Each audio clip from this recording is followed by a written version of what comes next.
কিরে খান কি বেটা, তুই কি বাড়িতে বসে বসে ঘাস পাতা খাস নাকি? গাল দিচ্ছেন কেন আপনি? এই বাবা চোদা, টাকা আমার দিকে। তোর ওই কুলাঙ্গার সন্তানটা কোথা? জানি না এমএলএ সাহেব, এক সপ্তাহ থেকেও বাড়ি আসেনি। মারবো খান কি বেটাকে এখন আবার। কেন গালাগালি করছেন আমাকে? ফেদামুকো জানো না? কি জানবো আমি? তোর বেটা আমার বউকে নিয়ে পালিয়ে গেছে। তোর বেটাকে মার্ডার করে তোর বেটার রক্ত আমি কড়াইয়ে ভেজে মুড়ি দিয়ে মাকে খাবো বে। খান কি ছেলে। বাবু আমাকে আপনি গালাগালি করছেন, আমার কি দোষ বলেন? তুই খান কি ছেলে শুয়ে বাচ্চা জন্মদিন ভুল করেছিস বে। আর তোর আজকালতেই তুই ছেলে এরকম হয়ে যাবে। এ হামসাফার, জি বড় ভাই বলেন। একে নিয়ে যা। ঠিক আছে।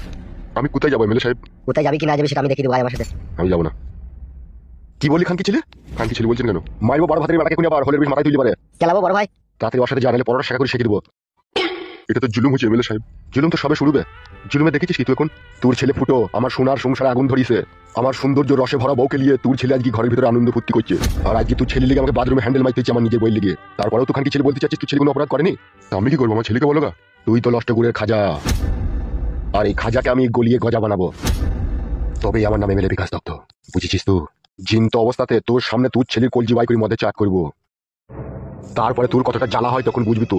আর এরকম শত শত গুণ জ্বালা আমার বুকে জ্বলছে যখন তোর ছেলে আমার বইয়ের জনিতে হাত বুলিয়েছে। দুনিয়ায় বাঁচার ইচ্ছা থাকলে সোজা আমার সাথে চো। যা, আর না হলে মৃত্যু তোর কানের পাশ দিয়ে বেরিয়ে যাবে।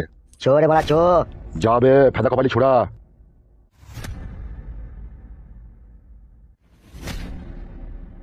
ফুটো, তুই আমার সোনার সংসারে আগুন লাগিয়ে দিয়েছিস, তোর রক্ত আমি কুকুরকে খাওয়াবো।